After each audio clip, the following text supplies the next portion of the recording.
ஜோதிடம் என்னும் தெய்வக்கலை மூலமாக என்னை அங்கீகரித்து ஆதரிக்கும் அன்பு நேயர்களுக்கு இனிய வணக்கம்ங்க. ரிஷபராசிக்கு இந்த பதிவு மூலம் அப்படி என்னதான் சிறப்பாக இருக்குது அப்படிங்கிறத பார்க்குறதுக்கு முன்னாடி எம்பெருமான் முருகப்பெருமானின் ஆசீர்வாதம் உங்களுக்கு முழுமையாக கிடைக்க நான் சொல்லும் மந்திரத்தை நீங்களும் 3 முறை சொல்லிக்கிட்டே உங்களால் முடிஞ்சதுன்னா கமெண்ட் பாக்ஸில் ஒரு முறை கமெண்ட் பண்ணுங்க. ஓம் முருகா போற்றி, ஓம் முருகா போற்றி, ஓம் முருகா போற்றி. என்னை படைத்து உன் மக்களுக்கு சேவை செய்ய அனுப்பிய கந்தா கடம்பா கதிர்வேலா என் ஜோதிடம் பழிக்க மனதார பாதம் தொட்டு வணங்குகிறேன். தினமும் உங்களுக்கு கிரகநிலை மாற்றத்தால் வரக்கூடிய சுப பலன்களை அறிய கட்டாயம் சப்ஸ்கிரைப் பண்ணி பெல் பட்டன் அப்புறம் ஆல்னு ஆப்ஷன் இருக்கும், அதையும் கொடுத்து வைங்க. ஒவ்வொரு பதிவும் உங்களைய வெற்றியடைய வைக்க வேண்டும் அப்படிங்கிற எண்ணத்துல தாங்க போடுறோம். ரிஷபராசிக்காரங்க போர் குணம் கொண்டவங்க. உங்ககிட்ட சண்டை போட்டு ஜெயிக்கிறது ரொம்ப ரொம்ப கஷ்டம். நல்லது கெட்டதை முழுசா தெரிஞ்சவங்க. சுக்கிர பகவான ராசி அதிபதியாக கொண்டவங்க. கார்த்திகை 2ஆம் பாதம், 3ஆம் பாதம், 4ஆம் பாதம், ரோஹிணி மிருகசீரிஷ நட்சத்திரம் 1ஆம் பாதம், 2ஆம் பாதம் நட்சத்திரக்காரங்க. ரொம்ப ரொம்ப புத்திசாலிக்காரங்க. எல்லா இடங்கள்லையும் நேர்மையையும் உண்மையை மட்டுமே நம்பக்கூடியவங்க. உங்களுக்கு சொந்தமோ பந்தமோ அது தப்புனா அது தப்பு தான். வெட்டு ஒன்று துண்டு ரெண்டுன்னு பேசக்கூடியவங்க. உங்களை ஒருத்தர் பஞ்சாயத்து கூட்டிட்டு போறார் அப்படின்னா நீங்க கூட்டிட்டு போற ஒரு பக்கம் எல்லாம் சப்போர்ட் பண்ண மாட்டீங்க. எந்த தரப்புல நியாயம் இருக்குதோ அங்கதான் நீங்க சப்போர்ட் பண்ணுவீங்க. உண்மை நியாயத்துக்கு மட்டுமே என்னைக்குமே கை கொடுப்பீங்க. உண்மைக்கு புறம்பா எந்த ஒரு விஷயத்தையுமே செய்ய மாட்டீங்க. இதனாலதான் ரிஷபராசிக்காரங்களுக்கு நிறைய கஷ்டங்களும் துன்பங்களும் அதிகமாகவே ஏற்பட்டு இருக்கு. புதுமையான சிந்தனைகளுக்கு சொந்தக்காரங்க. பூ போல மனசு, கோபத்தை மறைச்சிட்டு சிரிப்பை மட்டும் காட்டக்கூடியவங்க. எடுத்த காரியத்தை எப்படியாவது முடிச்சிடணும் அப்படிங்கிறதுக்காக கஷ்டப்பட்டு போராடக்கூடியவங்க. தங்களுடைய கஷ்டத்தையும் கண்ணீரையும் கடுகளவு கூட மற்றவங்களுக்கு தெரியாம பார்த்துப்பாங்க. இதனால பார்க்குறவங்க எல்லாருமே ரிஷபராசியா இவங்களுக்கு என்னப்பா சூப்பரா இருக்காங்க, இவங்களுக்கு என்ன குறைச்சல் அப்படின்னு தான் நினைச்சிட்டு இருக்காங்க. ஆனா சாப்பாடு கூட கஷ்டப்படுறது உங்களுக்கு மட்டும்தாங்க தெரியும். கஷ்ட காலத்துல திரும்பி பார்க்க கூட ஆள் கிடையாது. ஏதோ தட்டு தடுமாறி எந்திரிச்சு நிக்கிறப்போ உங்களை குறை சொல்றதுக்குன்னே நிறைய பேர் தேடி வருவாங்க. உங்க சொந்தக்காரங்க நண்பர்களுக்கு ஒரு தேவை இருக்குதுன்னா மட்டும்தான் உங்ககிட்ட வருவாங்க. அந்த தேவை முடிஞ்ச உடனே உங்களை தூக்கி போட்டுட்டு போயிடுவாங்க. மறுபடியும் அவங்க உங்ககிட்ட உதவின்னு கேட்பாங்க. அவங்க உங்களுக்கு முன்னாடி பண்ண துரோகத்தை எல்லாமே மறந்துட்டு மீண்டும் அவங்களுக்காக உதவி செஞ்சு ஏமாறக்கூடியவங்க தான் நீங்க. வாழ்க்கையில எப்படியாவது முன்னேறணும் அப்படிங்கிறதுக்காக தினம் தினம் கஷ்டப்பட்டு உழைக்கிறவங்க தான் ரிஷபராசிக்காரங்க. கடந்த காலகட்டங்களில் தங்களுடைய வாழ்க்கையில நீங்க நல்லது நடக்க போகுதுன்னு நினைச்சிட்டு இருந்திருப்பீங்க. ஆனா உங்களுக்கு அந்த டைம்ல ஒரு மிகப்பெரிய ஏமாற்றம் தான். புதுசா ஒரு சில பிரச்சனைகளும் கஷ்டங்களும் தானாகவே உங்களை தேடி வந்திருக்கும். ரிஷபராசிக்காரங்க சொந்த பந்தத்தை இழந்தாங்க, சொத்துக்களை இழந்தாங்க, தங்களுக்கு நெருக்கமாக இருக்கக்கூடிய உறவுகளையுமே இழந்தாங்க. கடைசியா நான் மட்டும்தான் எல்லாத்தையுமே இழந்துட்டு நிக்கிறதா இருக்குது, எனக்கு உயிர் வாழவே பிடிக்கலன்னு சொல்லிட்டு இருக்காங்க. இதுக்கு மேலே என்னால் வாழவே முடியல சாமி, தயவு செஞ்சு என்னை உன் கூடையே கூட்டிட்டு போயிரு. நான் இவ்வளவு கஷ்டப்பட்டதுக்கு அப்புறம் எனக்கு வாழ்க்கையில் வாழணுங்கிற எண்ணம் சுத்தமாகவே போயிருச்சு. உங்கள் மனசில் கவலையும் துன்பமும் தான் அதிகமாகவே இருக்குதுங்க. நீங்கள் செய்யக்கூடிய ஒவ்வொரு விஷயத்தையுமே தடுப்பதற்கும் உங்களை அவமானப்படுத்துவதற்கும் இங்கே நிறைய நபர்கள் முயற்சி பண்ணிட்டு இருக்காங்க. இது எல்லாமே தெரிஞ்சுமே கூட நீங்கள் என்னமோ பண்ணுங்க, எனக்கு என்ன வந்துச்சு அப்படின்னு தன்னுடைய வேலையில் மட்டும் என்னென்ன குறிக்கோளா இருக்கவங்க தான் நீங்க. ஏன் எனக்கு மட்டும் ஏன் இவ்வளவு கஷ்டம் வருது, என்னோட வாழ்க்கையில நான் யாருக்குமே கெடுதலையோ கஷ்டத்தையோ துன்பத்தையோ கொடுத்ததில்லை, எனக்கு மட்டும் ஏன் இந்த மாதிரி எல்லாம் நடந்துட்டு இருக்கு அப்படின்னு தான் நிறைய நபர்கள் சொல்லிட்டு இருக்கீங்க. ரிஷபராசிக்காரங்களுக்கு பிரச்சனைங்கிறது வரும், அது கொஞ்ச நாள் இருக்கும், அதுக்கப்புறம் இந்த பிரச்சனை போயிடும். இந்த மாதிரி பிரச்சனை வரும் போகும் அப்படிங்கிற நிலைமையில தான் நிறைய நபர்கள் வாழ்ந்துட்டு இருக்கீங்க. நீங்க என்னதான் பிரச்சனையை தவிர்த்தாலும் ஏதாவது ஒரு சூழல்ல உங்களை நோக்கி பிரச்சனையும் கஷ்டமும் வந்துக்கிட்டு தாங்க இருக்கு. நம்ம இந்த வீடியோ பதிவில் அக்டோபர் மாதம் 20ஆம் தேதிக்கு பிறகு உங்களுக்கு எந்த மாதிரியான மாற்றங்கள் உங்க வாழ்க்கையில வரும், சாதகமான பலன்கள் கிடைக்குமா, பாதகமான பலன்கள் கிடைக்குமா, பாதகமா இருந்தா அதை நம்ம எப்படி சரி செஞ்சுக்கிறது, அந்த பாதகத்தை எப்படி சாதகமா மாத்திக்கலாம் அப்படிங்கறத பத்தி இந்த வீடியோ பதிவுல நம்ம விரிவா பார்க்க போறோங்க. இனி வரக்கூடிய நாட்களில் உங்களுக்கு இன்பத்தையும் மகிழ்ச்சியும் தரக்கூடிய ஒரு காலகட்டமாக மட்டுமே உங்களுக்கு அமைஞ்சிருக்குது. இது நாள் வரைக்கும் நடந்த கெட்ட விஷயத்தை எல்லாமே விட்டுருங்க. இனி வரக்கூடிய நாட்களில் உங்களுக்கு எப்படிப்பட்ட நன்மைகள் நடக்க போகுது அப்படிங்கிறத நம்ம தொடர்ந்து பார்க்க போகிறோம். இந்த 2025 9 மாதங்கள் அப்படிங்கிறது முழுமையாக முடிஞ்சிருச்சு. இந்த 9 மாதங்கள்னு சொல்லக்கூடிய அளவுக்கு பார்த்தீங்கன்னா ரிஷபராசிக்காரங்க வாழ்க்கையில் எந்த ஒரு முன்னேற்றமும் எந்த ஒரு நல்லதுமே உங்கள் வாழ்க்கையில் நடந்திருக்காது. நிறைய கஷ்டங்கள், துன்பங்கள், இழப்பு இழப்புகள் மட்டுமே பெரும்பாலும் இந்த 9 மாதங்கள்ல சந்திச்சிருப்பீங்க. இனி வரக்கூடிய இந்த 2025 கடைசி 3 மாதங்களும் 2026 முதல் 3 மாதங்களை பொறுத்த வரைக்கும் பார்த்தீங்கன்னா உங்களுக்கு இந்த 6 மாத காலகட்டங்கள்ல சனியுடைய வக்ர பெயர்ச்சியும் குருவுடைய அதிசார பெயர்ச்சியும் சுக்கிர பெயர்ச்சியும் அதுக்கப்புறம் பார்த்தீங்கன்னா சூரிய பெயர்ச்சியும் இந்த 4 கிரகங்களுடைய பெயர்ச்சியும் பார்த்தீங்கன்னா உங்களுக்கு முழுமையாக கிடைக்க போகுதுங்க. இந்த 4 கிரகமுமே வந்து பார்த்தீங்கன்னா ராஜ கிரகங்கள் என்று சொல்லக்கூடிய அளவுக்கு நல்ல முன்னேற்றத்தை தரக்கூடிய ஒரு காலகட்டமாகவே இந்த ஒரு 6 மாத காலகட்டங்கள் அப்படிங்கிறது ரிஷபராசிக்கு நல்ல ஒரு ராஜயோகத்தை தரக்கூடிய ஒரு காலகட்டமாகவே பார்க்கப்படுது. இதில் குறிப்பாக பார்த்தீங்கன்னா உங்களுக்கு இந்த சுக்கிர பயிற்சி மூலமாக நல்ல ஒரு உச்சத்திற்கு போகக்கூடிய வாய்ப்புகள் கூட பார்த்தீங்கன்னா ரிஷபராசிக்காரங்களுக்கு இருக்க போகுது. சுக்கிர பயிற்சியானது ஸ்டார்ட் ஆயிடுச்சுங்க. சுக்கிர பகவான் பார்த்தீங்கன்னா ரிஷப ராசியை விட்டுட்டு மிதுன ராசி வந்திருக்காருங்க. இதன் மூலமா பாத்தீங்கன்னா நல்ல ஒரு உச்சத்திற்கு போகக்கூடிய வாய்ப்புகள் எல்லாமே பாத்தீங்கன்னா கண்டிப்பா இனி வரக்கூடிய ஒரு 6 மாதங்களுக்குள்ள நீங்க நினைச்சு பார்க்காத அளவுக்கு செல்வங்கள் மற்றும் பிசினஸ்ல நல்ல ஒரு டெவலப்மெண்ட், அதுக்கப்புறம் குடும்ப வாழ்க்கையில் இருந்த சண்டை சச்சரவு எல்லாமே உங்களுக்கு நிவர்த்தியாக போகுது. அந்த அளவுக்கு நல்ல ஒரு முன்னேற்றம் அப்படிங்கிறது கண்டிப்பா உங்க வாழ்க்கையில இடம் பெற போகுதுங்க. அடுத்ததா பாத்தீங்கன்னா உங்களுக்கு இந்த சனியுடைய வக்ர பெயர்ச்சி அப்படின்னா என்ன அப்படின்னு பார்த்தீங்கன்னா இத்தனை நாட்களாக மைனஸாக செயல்பட்டு கொண்டிருந்த சனி பகவான் இனி வரக்கூடிய ஒரு 6 மாத காலகட்டங்களுக்கு முழுவதுமாக ப்ளஸ்ஸாக செயல்பட போகிறார். அதுக்காக அடுத்ததாக பார்த்தீங்கன்னா உங்களுக்கு குரு பகவான் வந்து அதிசார பயிற்சி அடைகிறாருங்க. ஏன்னா குரு பயிற்சியானது பார்த்தீங்கன்னா மே மாதமே ஸ்டார்ட் ஆயிடுச்சுங்க. அதனுடைய பலன்கள் பார்த்தீங்கன்னா ரிஷபராசிக்கு மட்டும் கிடைக்காம இருந்தது.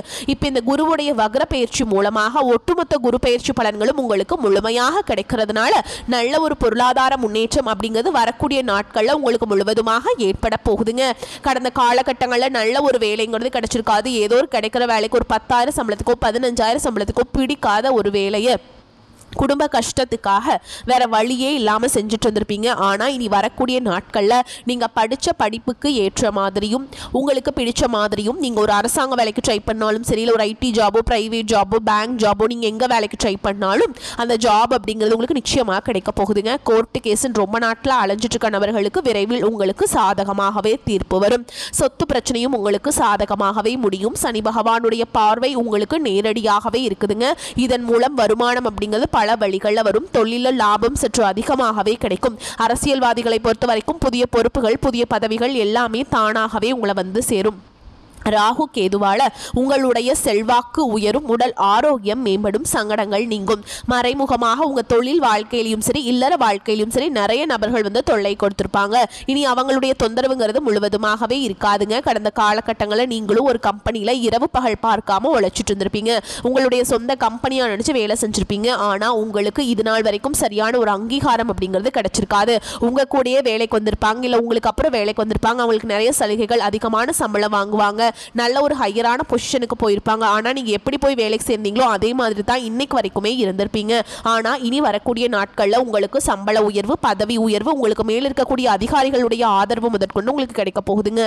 இனி உங்கள் வார்த்தைக்கும் மதிப்பு மரியாதை கிடைக்கும். அந்தஸ்தில் நீங்கள் எதிர்பார்த்த உயர்வுக்கு போக போறீங்க. இனி நினைச்சது எல்லாமே நடக்கும். தொழில் வியாபார தடைகள் அனைத்தும் விலகும். லாபம் அதிகமாக கிடைக்கும். முன்னேற்றம் உண்டாகும். வரவேண்டிய பணம் விரைவில் கைக்கு வந்து சேரும். குடும்பத்தில் நெருக்கடிகள் விலகும். செல்வாக்கு அந்தஸ்து உயரும். வெளிநாட்டு முயற்சிகள் வெற்றியை தரும். தெய்வ சிந்தனை அதிகமாகும். பெரியோர்களுடைய உதவிகள் கிடைக்கும். உறவுகளில் இருந்த சண்டை சச்சரவு முழுவதுமாகவே விலகும். புதிய நண்பர்கள் உங்களுக்கு உதவி செய்வாங்க. தொழிலில் ஏற்பட்ட நெருக்கடிகள் நீங்கும். முடங்கி கிடந்த நிறுவனங்கள் மீண்டும் இயங்கும். வியாபாரத்தில் எதிர்பார்த்த லாபம் கிடைக்கும். புதிய தொழில் தொடங்கக்கூடிய முயற்சிகள் கண்டிப்பாக உங்களுக்கு வெற்றியை தரும். கடந்த காலகட்டங்களில் திருமண நிலை அப்படிங்கிறது ரிஷபராசிக்காரங்களுக்கு நிறைய பிரச்சனையும் சிக்கலையும் மட்டுமே பெரும்பாலும் சந்திச்சுட்டு இருந்திருப்பீங்க. இதில் குறிப்பாக பார்த்தீங்கன்னா பெண்களுக்கு ஏதாவது ஒரு வகையில் எளிமையாக திருமணம் அப்படிங்கிறது அடைஞ்சிருது. ஆனால் ஆண்கள் தான் ரொம்ப ரொம்ப பாவம். ஏண்டா ரிஷபராசியில் பிறந்தோம், வேற ஏதாவது ராசியில் பிறந்திருந்தா கூட திருமணமாவது அடைஞ்சிருக்குமே அப்படின்னு தான் நிறைய நபர்கள் சொல்லிட்டு இருக்கீங்க. கண்டிப்பாக வரக்கூடிய ஒரு 6 மாதங்களுக்குள்ள நீங்கள் எதிர்பார்த்த மாதிரியே நல்ல ஒரு வரன் அப்படிங்கிறது விரைவில் உங்களுக்கு அமைய போகுது. வாழ்க்கை துணையை இழந்த ரிஷபராசி ஆண்களோ பெண்களோ அடுத்து வந்து 2வது திருமணம், அதாவது மறுமணம் பண்ணலாமா வேண்டாமா அப்படிங்கிற ஒரு மிகப்பெரிய குழப்பத்தில் இருப்பீங்க. அப்படி இரண்டாவது திருமணம் பண்ணும்போது சொந்தக்காரங்க தப்பாக பேசிடுவாங்களா, ஊர்க்காரங்க தப்பாக நினச்சிருவாங்களா, அவங்க என்ன நினைப்பாங்க, இவங்க என்ன நினைப்பாங்க அப்படின்ட்டு நிறைய நபர்கள் வந்து இதற்காகவே இரண்டாவது திருமணத்தை பற்றி யோசிக்காமல் இருக்கீங்க. இப்போ இருக்கக்கூடிய பொருளாதார சூழலும் இப்போ இருக்கக்கூடிய காலகட்டத்தையும் வச்சு பார்க்கும்போது ஒரு சிங்கிள் பேரண்டால் இந்த சொசைட்டியில் சர்வே பண்ணுறது ரொம்ப ரொம்ப கஷ்டங்க. நீங்கள் எதிர்பார்த்த மாதிரியே நல்ல ஒரு மறுவாழ்க்கை அப்படிங்கிறது விரைவில் உங்களுக்கு அமையும். குழந்தை பாக்கியத்திற்காக எங்கே ரிஷபராசி நேர் பார்த்தீங்கன்னா, எங்களுக்கு மேரேஜ் ஆகி 3 வருஷம் ஆகுது சாமி, 5 வருஷம் ஆகுது, 8 வருஷம் ஆகுது, நாங்களும் போகாத ஹாஸ்பிட்டல் இல்லை, பார்க்காத ட்ரீட்மெண்ட் இல்லை, வாரத்தில் 3 நாள் முருகன் கோவிலுக்கு போய் வழிபாடு செஞ்சுட்டு வரோம், எங்களுக்கு குழந்தை பாக்கியமே இல்லை சாமி அப்படின்னு நிறைய நபர்கள் சொல்கிறீங்க. இந்த வரக்கூடிய ஒரு 6 மாதங்களுக்குள்ள நீங்கள் உடல் சார்ந்த பிரச்சனைகள் அனைத்தும் முழுவதுமாக நிவர்த்தியாகி நிச்சயமாக உங்களுக்கு குழந்தை பாக்கியம் அப்படிங்கிறது விரைவில் உண்டாகும். பிரிந்திருக்கக்கூடிய கணவன் மனைவி எல்லாமே பார்த்தீங்கன்னா டிவோர்ஸ்க்காக அப்ளை பண்ணி வெயிட் பண்ணிட்டு இருப்பீங்க, இல்லை பிரிஞ்சு போய் தனியாக வாழ்ந்துட்டு இருப்பீங்க. நீங்கள் மீண்டும் ஒரு முறை நேரில் சந்தித்து பேசக்கூடிய வாய்ப்பு கிடைக்கும் பட்சத்தில் அந்த டிவோர்ஸ் எல்லாமே கேன்சல் பண்ணிட்டு மீண்டும் இருவரும் ஒன்றாக இணைந்து வாழ்வீங்க. கடந்த காலகட்டங்களில் காதலில் பெரும்பாலும் அதிகமான தோல்விகளை சந்திச்சது யாருன்னு பார்த்தீங்கன்னா அது ரிஷபராசிக்காரங்க தான். நல்லா லவ் பண்ணிட்டு இருப்பீங்க, திடீர்னு ஒரு சண்டை சச்சரவு ஈகோ பிரச்சனை மூலமாக அந்த லவ் வந்து பிரேக்கப் ஆயிருக்கும், இல்லை வீட்டில் போய் சொல்லும்போது பேரண்ட்ஸ் வந்து உங்களுடைய காதலுக்கு தடையாக இருந்திருப்பாங்க. ஆனால் இனி வரக்கூடிய நாட்களில் உங்களுடைய காதலை வெளிப்படுத்தும் போது அந்த காதல் கண்டிப்பாக கைகூடும். வீட்டில் போய் சொல்லும்போது பெற்றோர்களை உங்களுக்கு முன்னாடி நின்று திருமணம் செய்து வைக்கக்கூடிய வாய்ப்புகள் அதிகமாகவே உள்ளது. இனி வரக்கூடிய நாட்களில் கடினமான காரியத்தையுமே சுலபமாக செஞ்சு முடிச்சிருவீங்க. உங்கள் எளிமையான பேச்சு திறமையால் அனைவரையுமே கவர்ந்தெழுப்பீங்க. சமூகத்தில் உங்கள் பெயருக்கும் புகழுக்கும் படிப்படியாக முன்னேற்றம் வரப்போகுது. சிலருக்கு படிப்பதற்காகவும் வேலை விஷயமாகவும் தொழில் விஷயமாகவும் வெளியூர் வெளிநாடு போகக்கூடிய வாய்ப்புகள் எல்லாமே கிடைக்க போகுது. ரிஷபராசியை பொறுத்த வரைக்கும் நீங்க ஆண்களோ பெண்களோ அரசு வேலையோ தனியார் வேலையோ கூலி வேலையோ நீங்க எதிர்பாராத வருமானம் அப்படிங்கிறது உங்களுக்கு இரட்டிப்பு மடங்காக கிடைக்க போகுது. சேமிப்பு அப்படிங்கிறது பல மடங்காக உயரப்போகுதுங்க. இதன் மூலமாக கடந்த காலகட்டங்களில் ஏற்பட்ட கடன் பிரச்சனை அனைத்தும் வரக்கூடிய நாட்களில் முழுவதுமாக நிவர்த்தியாக போகுது. நீங்க போய் ரிஷபராசிக்காரங்களை பார்த்து கேட்டீங்க அப்படின்னா எனக்கு 3 லட்சம் இருக்குதுங்க, 5 லட்சம் இருக்குதுங்க, 10 லட்சம் இருக்குதுங்க, என் பிசினஸே லாஸுங்கன்னு சொல்லுவாங்க. அந்த அளவுக்கு பொருளாதாரத்தில் மிகவும் மோசமான நிலையில் இருந்தவங்க தான் நீங்க. இனி வரக்கூடிய நாட்களில் நல்ல ஒரு முன்னேற்றம் அப்படிங்கிறது நிச்சயமா உங்க வாழ்க்கையில ஏற்பட போகுது. இனி உங்களுடைய வளர்ச்சி அப்படிங்கிறது யாருமே எதிர்பார்க்காத அளவுக்கு ஒரு மிகப்பெரிய ஒரு அசுர வளர்ச்சியா இருக்க போகுது. உங்களுடைய நண்பர்கள், உங்களுடைய சொந்தக்காரங்க, உங்களுடைய குடும்ப உறவுகளுமே உங்களுக்கு எதிரிகளாகவும் துரோகிகளாகவும் மாறக்கூடிய வாய்ப்புகள் அதிகமாகவே உள்ளது. கண்டிப்பாக இவர்கள் மூலமாக ஏதாவது ஒரு நபர் மூலமாக உங்களுக்கு ஆபத்து என்று வரையும் தெரிய வரும் பட்சத்தில் உடனடியாக அந்த ஒரு நபரை விட்டு விரைவில் கொஞ்ச நாட்கள் உடனடியாக தவிர்த்து கொள்வது ரொம்ப ரொம்ப நல்லதுங்க. நீச்சபங்க ராஜயோகம் ஏற்படும் காலகட்டம். ராசி அதிபதி சுக்கிரன் பூர்வ புண்ணிய ஸ்தானத்தில் நீச்சம் அடைகிறாருங்க. புதன் சுக்கிரன் பரிவர்த்தனையில் இருப்பதால் சுக்கிரனுக்கு நீச்ச பஞ்ச ராஜயோகம் கிடைக்கிறது.